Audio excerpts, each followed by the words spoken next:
Picnic Bihu new ইয়াৰ সব একেলগে আহি আছে সন্মুখত গোটেইবিলাক ফেষ্টিভেল আহি আছে আৰু এইখিনি সময়ত আৰু আমি যিমানবিলাক পেচেণ্ট লগ পাওঁ বেছিভাগৰ ক্ষেত্ৰত বিশেষকৈ অসমীয়া মানুহৰ ক্ষেত্ৰত আমি এটা বস্তু শুনা পাওঁ যে আমাৰ ঘৰত মছলা একদম নচলে আমি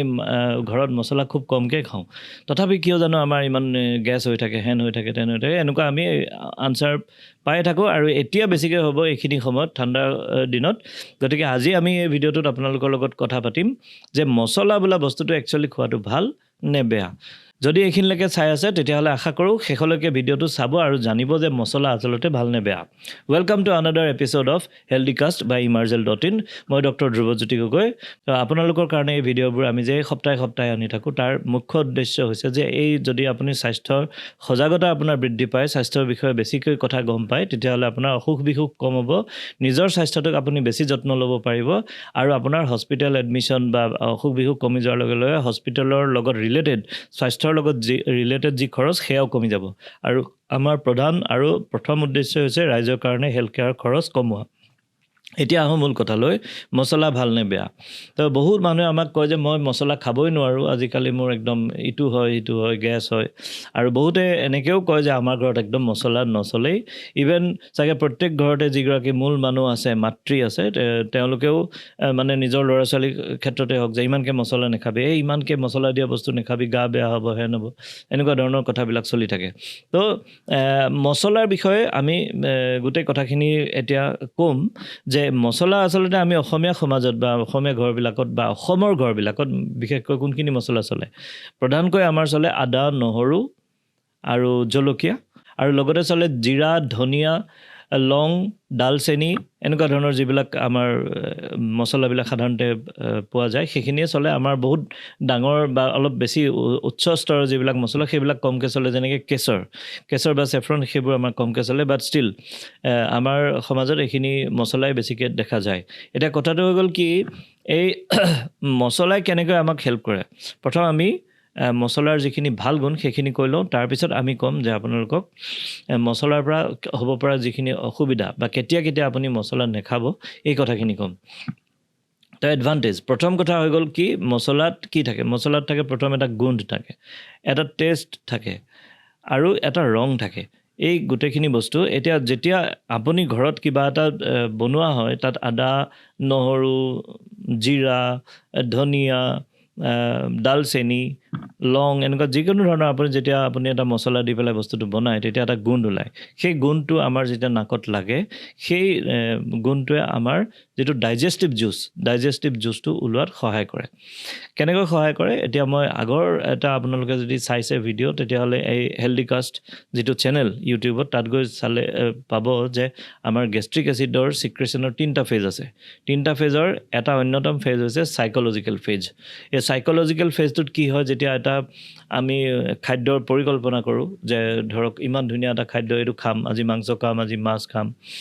আৰু বা বৰ ধুনীয়া গোন্ধাইছে এই গুণটোৱে আমাৰ এই চাইক'লজিকেল যিটো ষ্টেজ সেইটোক ষ্টিমুলেট কৰে আৰু তেতিয়া আমাৰ কি হয় আমাৰ ষ্টমাকত যিটো ডাইজেষ্টিভ জুচ প্ৰধানকৈ যিটো হাইড্ৰক্লৰিক এচিড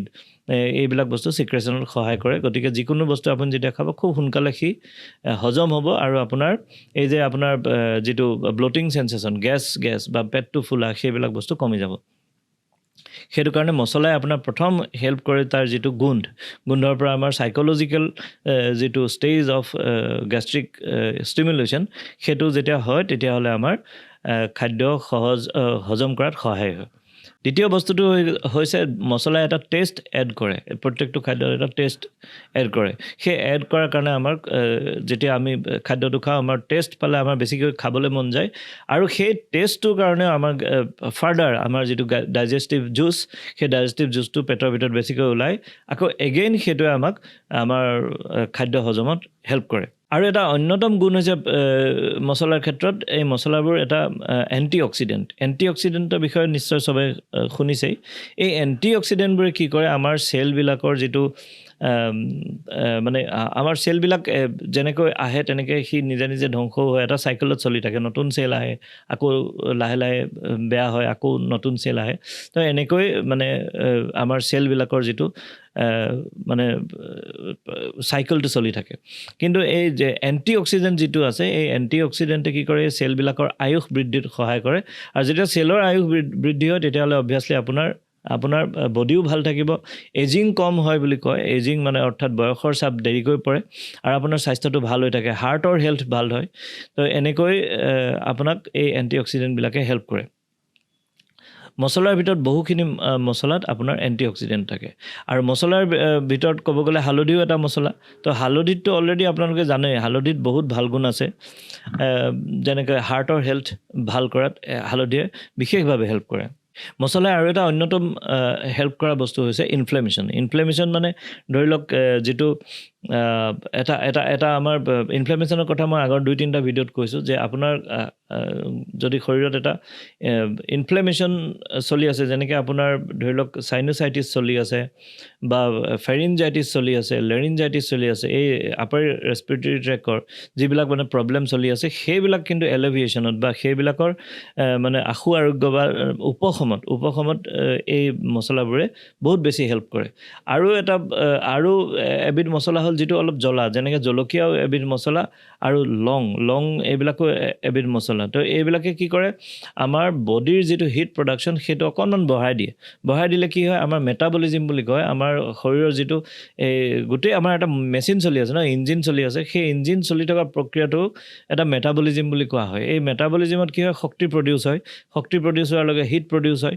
আৰু এই শক্তিটোতে আমি কাম কৰি থাকোঁ সেই মেটাবলিজিম অৰ্থাৎ খাদ্যৰ উপাদান আহি তাক হজম হৈ শৰীৰত আপোনাৰ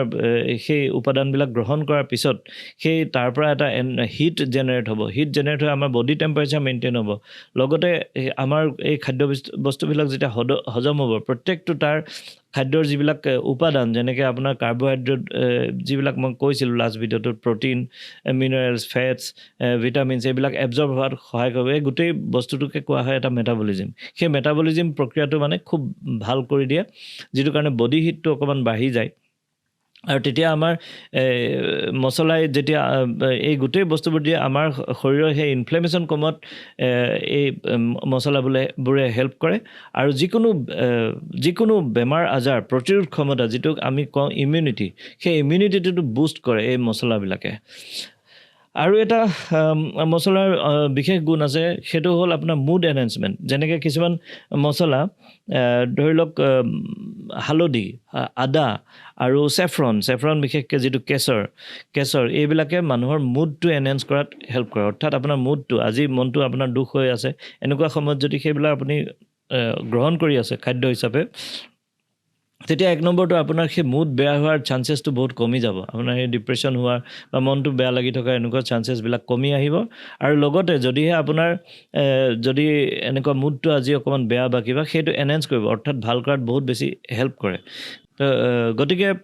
আপোনালোকে এতিয়া দেখা পালে যে মছলাৰ ভাল গুণ কি আছে যে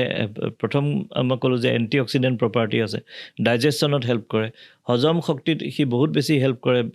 আৰু হজম হোৱাৰ পিছত যিটো মেটাবলিজিম প্ৰক্ৰিয়াত হেল্প কৰে আপোনাৰ বডি হিট মেইনটেইন কৰাত হেল্প কৰে আপোনাৰ ইমিউনিটি বুষ্ট কৰাত হেল্প কৰে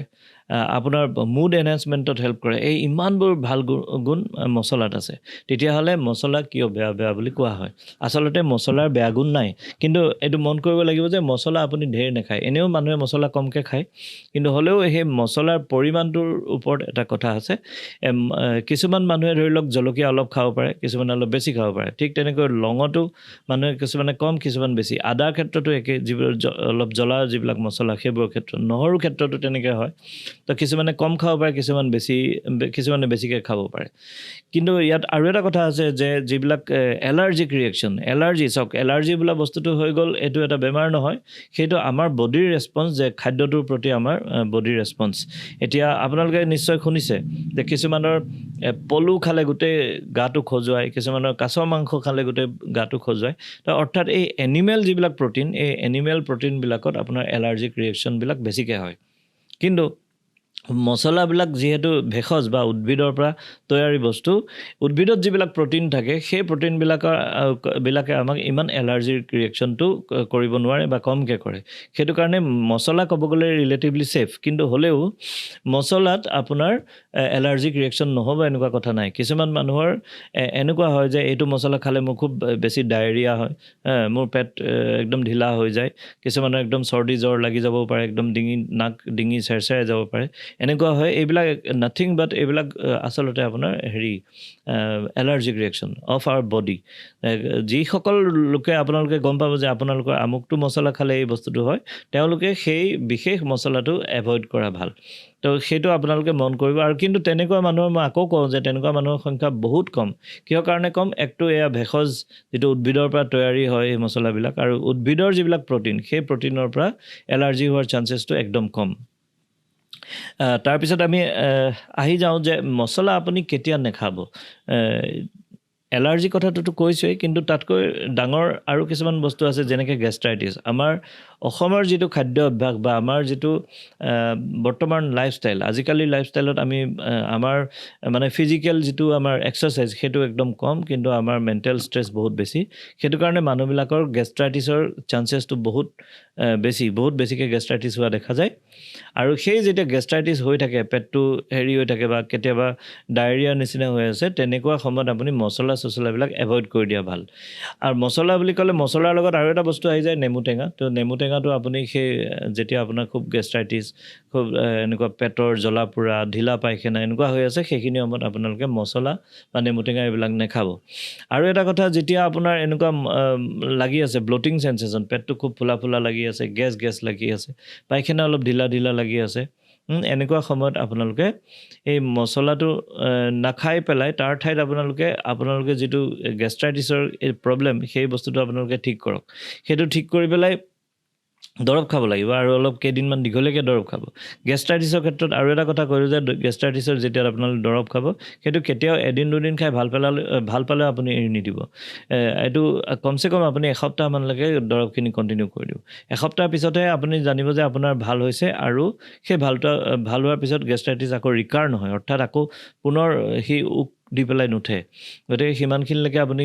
এইখিনি ট্ৰিটমেণ্ট কৰি তাৰপিছত মছলা খোৱা আৰম্ভ কৰক। মনত ৰাখিব, মছলাই আপোনাক সদায় হেল্প কৰিব। খালি এইটোৱে প্ৰব্লেম যে যেতিয়া আপোনাৰ এই গেষ্ট্ৰাইটিছ জাতীয় বা ঢিলা পায়খানা জাতীয়, পেটৰ জ্বলা পোৰা, ব্লটিং চেনচেশ্যন বা আপোনাৰ পেট ফুলা গেছ হোৱা এনেকুৱাবিলাক হৈ থকাৰ সময়ত, সেইখিনি সময়ত খালি মছলাটো এভইড কৰি দিলেই হ'ল। আদাৰৱাইজ এতিয়া একদম নিশ্চিন্ত মানে আপোনালোকে উপভোগ কৰিব পাৰে। আগত আহি আছে পিকনিক, তাৰপিছত আহি আছে আপোনাৰ 31 জানুৱাৰী বা নতুন নৱবৰ্ষ, তাৰপিছত আহি আছে আমাৰ অতিকৈ চেনেহৰ মাঘৰ বিহু। খোৱাত কোনো ৰেষ্ট্ৰিকশ্যন কৰিব নালাগে, ভালকৈ খাব পাৰে। খালি আপোনালোকে মছলাটো এনেকুৱা ক্ষেত্ৰত এভইড কৰিব, আদাৰৱাইজ মছলাই আপোনাৰ একো দিগদাৰী নকৰে, মছলা খোৱাটো ভাল। তো আজি মই আপোনালোকৰ এই কনফিউজনটো দূৰ কৰি দিলোঁ। যদি চিন্তা কৰি আছে যে মছলা খালে আমাৰ ঘৰত আমুকত এইবোৰ একদম চাইক'লজিকেল পাৰ্টটো আঁতৰাই দিয়ক। চাইক'লজিকেল পাৰ্টটোত আপুনি যদি ভাবি থাকে যে মই মছলা খালে মোৰ গেছ হ'ব, মছলা খালে মোৰ পেট চলিব, এনেকুৱা যদি আপোনাৰ ভাবি থাকে, আপোনাৰ হ'বই। কাৰণ মই আগতেই এটা ভিডিঅ'ত কৈ দিছোঁ যে আমাৰ হজমৰ ক্ষেত্ৰত আটাইতকৈ অন্যতম মানে বিশেষ স্থান লোৱা আমাৰ ষ্টিমুলেশ্যন প্ৰক্ৰিয়া, যিটো ডাইজেষ্টিভ জুচৰ, তাৰ ভিতৰত এটা অন্যতম পাৰ্ট হৈছে এই চাইক'লজিকেল ষ্টেপটো। সেই চাইক'লজিকেল ষ্টেপটোত আপুনি যদি ভাবে যে নহয় এইটো খালে মোৰ গেছ হ'ব, এইটো মছলা খালে গেছ হ'ব, এইটোত আপোনাৰ হ'বই, সেইটো মছলাৰ গাত দুখ নাই, ডেট ইজ ইয়'ৰ প্ৰব্লেম। আপুনি যে ভাবিছে এই যে মই এইটো খালে হ'ব, এই যে চাইক'লজিকেল ফেক্টৰটোক আপুনি গণ্ডগোল কৰি আছে, সেইটো কাৰণে হৈছে। তো আহক, এতিয়া আপোনাৰ নতুন বৰ্ষ আহিছে, গোটেইখিনি উৎসৱৰ সময়ত আপোনালোকে মাত্ৰ ভাবিব যে বাহ, আজি একদম বঢ়িয়াকৈ খাম, ইমান ধুনীয়াকৈ বনাইছোঁ, ইমান ধুনীয়া গোন্ধাইছে, আজি খাই ভাল লাগিব, এনেকৈ খাব, কাৰো পেটৰ একো প্ৰব্লেম নহয়। আৰু এটা কথা কৈ দিওঁ, last but not the least, এইখিনি সময়ত যেতিয়া আমাৰ এই ঠাণ্ডা পৰিছে, এই ঠাণ্ডাৰ দিনকেইটাত আপুনি দেখিব যে বহুত মানুহৰ গেছ হয়, আৰু এই বিহু এইখিনি সময়ত, নিউ ইয়েৰৰ সময়ত খুব গেছ হয়। তো এই গেছটো একচুৱেলি মছলাৰ গাত ইমান বেছি দুখ নহয়, তাতকৈ বেছি দুখ হ'ল ঠাণ্ডাৰ গাত। তো ঠাণ্ডাত কি হয়, আমাৰ বডিৰ এটা টেম্পাৰেচাৰ আছে, সেই অপটিমেল টেম্পাৰেচাৰটোত যেতিয়া বডিটো চলি থাকে তো আপোনাৰ বডি একদম ধুনীয়াকৈ হজমি শক্তি গোটেইখিনি আপোনাক চলাই থাকিব পাৰিব কিন্তু যেতিয়া ঠাণ্ডা পৰি গৈছে আমাৰ বডি টেম্পাৰেচাৰটো অকণমান হ'লেও যদি ফল হৈ যায় তে এই মেটাবলিজিম যিখিনি বুজাই দিলোঁ মেটাবলিজিম প্ৰক্ৰিয়াটো অলপ কমি যায় কমি গ'লে শ্ল' হ'লে আপোনাৰ গেষ্ট্ৰাইটিছ হ'ব গেষ্ট্ৰাইটিছ হ'লে আপোনাৰ হজমি প্ৰব্লেম হ'ব তাৰপিছত দুখটো গৈ পেলাই মছলাৰ গাত পৰে বা অন্য উৎসৱ পাৰ্বণ হাঁহ কুকুৰাৰ গাত গৈ পৰে সেইবিলাক লৈ কোনো কথা নাই আপুনি প্ৰথম কথা আপুনি একদম ঠাণ্ডা লাগিবই নিদিব যদি আপুনি মহিলা হয় তেতিয়াহ'লে শ্বল টল চুৱেটাৰ একদম ভালকৈ লৈ থাকক আৰু যদি মতা মানুহ হয় তেতিয়াহ'লে জেকেট মোজা টুপি এইবিলাক একদম ভালকৈ পিন্ধক কাৰণ আপুনি এতিয়া ভোজো হ'ব আৰু নহ'লে আপুনি পিকনিকত গৈ পেলাই মুকলি জেগাত গৈ পেলাই আপুনি খাদ্য খাব যত্ন কৰিব বা আপুনি ভোজ পাতিলে ৰাতি নিয়ৰত তিতি হ'লেও মানুহে ভাত খাই থাকে গতিকে যেতিয়াই ঠাণ্ডা লাগিব আপোনাৰ সেইখিনি প্ৰব্লেম হ'ব গতিকে নিশ্চিন্ত মনে মছলা খাব পাৰে কোনো প্ৰব্লেম নাই খালি যদি আপোনাৰ এনেকুৱা গেষ্ট্ৰাইটিছ হৈ আছে বা আৰু এটা বস্তু আছে আজিকালি ইনফ্লেমেটৰী বাৱেল চিণ্ড্ৰম বহু মানুহৰ থাকে কিছু মানুহৰ আমি পাওঁ যে পায়খানাৰ প্ৰব্লেম থাকে ইনফ্লেমেটৰী বাৱেল চিণ্ড্ৰম তেনেকুৱা মানুহবিলাকে কিছুমান মছলা আপোনালোকে চাই আপোনাৰ যিটোৱে দিগদাৰী কৰা যেন লাগে সেইখিনি এভইড কৰি দিলে হ'ল বাকী জেনেৰেল ৰাইজৰ কাৰণে আমাৰ সৰ্বসাধাৰণ লোকৰ কাৰণে মছলাৰ ক্ষেত্ৰত কোনো বাধা নাই মছলা একচুৱেলি আপোনাক হেল্পহে কৰে মছলাই আপোনাক ক্ষতি নকৰে লগ পাম আৰু এটা ভিডিঅ'ত আপোনালোকে চাই থাকিব www.emergel.in এই হেল্ডিকাষ্ট প্ৰগ্ৰাম এই হেল্ডিকাষ্টত আমি আপোনালোকক এৱেৰ কৰিবলৈ চেষ্টা কৰোঁ আৰু যদি কাৰোবাক কম খৰচত স্বাস্থ্য সেৱা লাগে নিশ্চয় সকলোকে লাগে গতিকে আপোনালোকে আমাক অনলাইনত অৰ্ডাৰ কৰিব এই যিটো ৱেবছাইট আমি তলত দিছোঁ www.emergehealth.in EMERGE একেলগে হেল্থ HEALTH সকলো ব্লাড টেষ্ট সকলো আল্ট্ৰাছাউণ্ড বা CT স্কেন বা অপাৰেশ্যন ডেলিভাৰী সকলোবিলাক বস্তু আপুনি যিটো নৰ্মেল বজাৰেৰে তাতকৈ কম খৰচ দিবলৈ আমি চেষ্টা কৰিছোঁ আজিলৈ আহোঁ পুনৰ লগ পাম আন এটা ভিডিঅ'ত ধন্যবাদ